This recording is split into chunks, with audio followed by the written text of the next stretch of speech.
Oh my gosh, guys. So here I am on a weekend and on the road, and I'm sitting there thinking about this quote. It was something I saw posted on social media.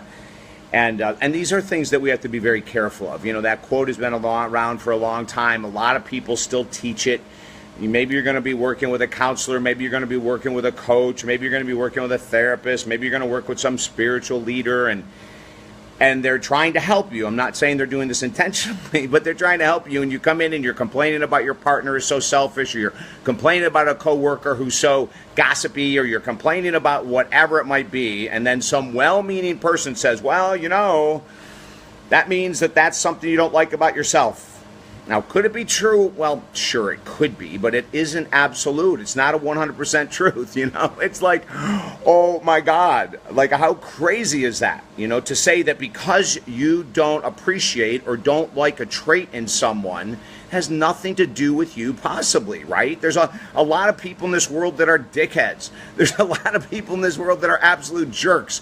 And so if you choose to judge them and say, God, I don't appreciate this person, all they do is talk about themselves, all they do is brag about themselves, well, look in the mirror. And if you do the same thing, then of course it's true, but don't take it as an absolute truth, right?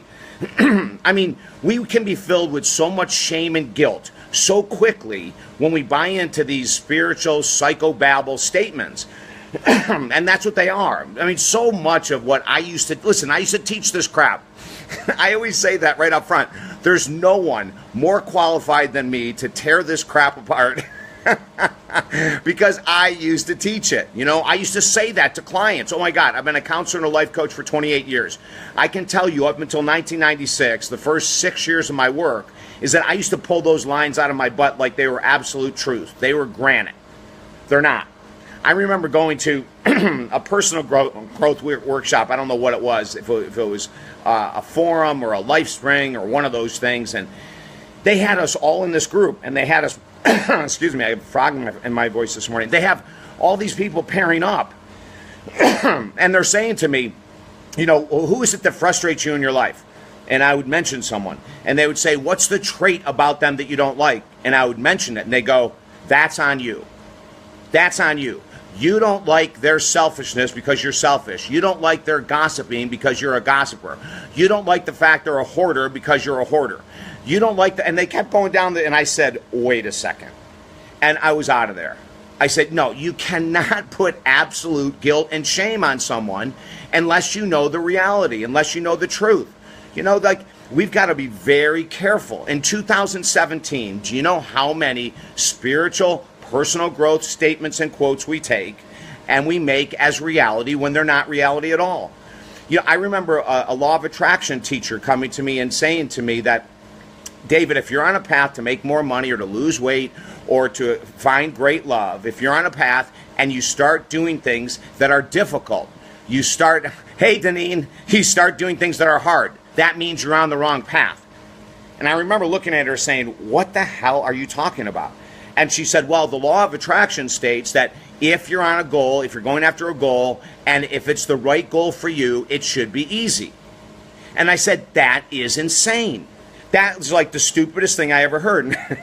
And from that day on, I started going, okay, this law of attraction stuff may have some validity to it, but it is not absolute. Can I get an amen? It's not absolute.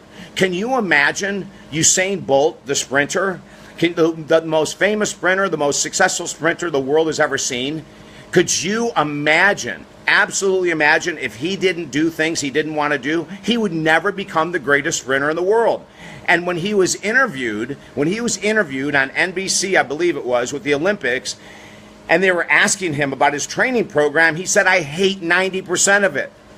I hate doing 90% of my training. My coach makes me do it, but I hate it all. Okay, well, that blows the law of attraction theory out of the water, that you should only do what feels good.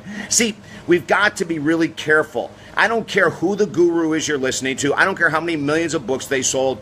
I don't care how many times they've been on freaking Oprah, for God's sake. Just because someone says it's true does not mean it's true. And this whole thing, what you don't like about someone else is a reflection about what you don't like about yourself, is not absolute. It may never be absolute. If it is, take a look at it. You know, if you don't like someone's selfishness, look in the mirror. Ask other people, do you think I'm a selfish person? Like, get some feedback. Maybe you are. Then, of course, in that case, you are, right? If you are, Rachel, I love you. Rachel just writes, I threw out all of my law of attraction books. You are great. Honey, we're just talking the truth, right? I mean, this is just the truth. But if you say to yourself or your friends, you know, am I a selfish person? And they go, well, you know what, David, actually, you know, you kind of are. Well, then look at it, right?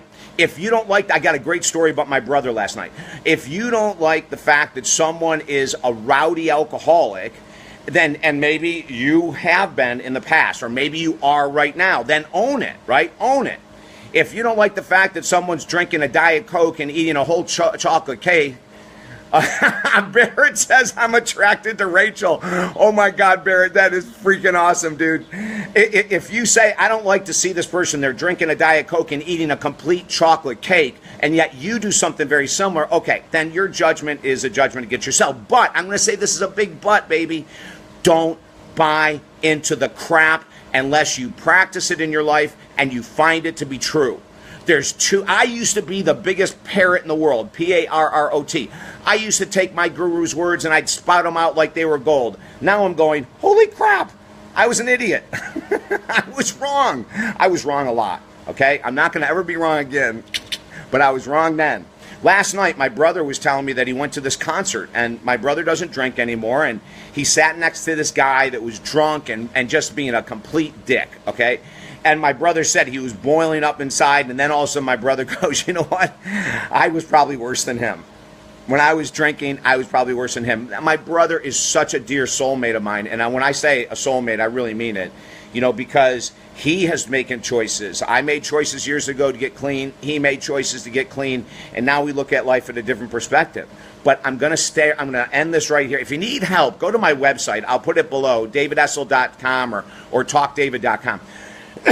But you've got to challenge accepted beliefs. When someone says what you don't like about someone else is a reflection of you, may be 100% false. And if it is false, but you buy into their nonsense because you just paid $2,000 for a weekend workshop, you are being dragged into shame and guilt that is totally unnecessary.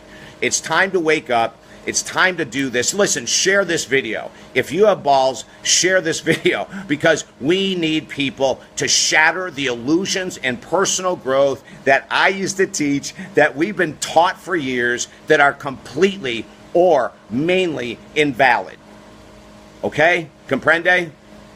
Deborah, thank you so much. Deborah just said, could not agree more. Deborah, I'm glad you're part of it. Share this video. You know, if you agree with it, share it. If you don't agree with it, that's okay. You can say, David, you're an idiot. I'm fine with that. But share the video. Get the message out, because you understand what millions of people still have not gotten. They may never. But by us sharing our belief systems like this, we can shatter those ridiculous illusional beliefs and help everyone to move forward in life. Okay? I love you very much. Have a great day.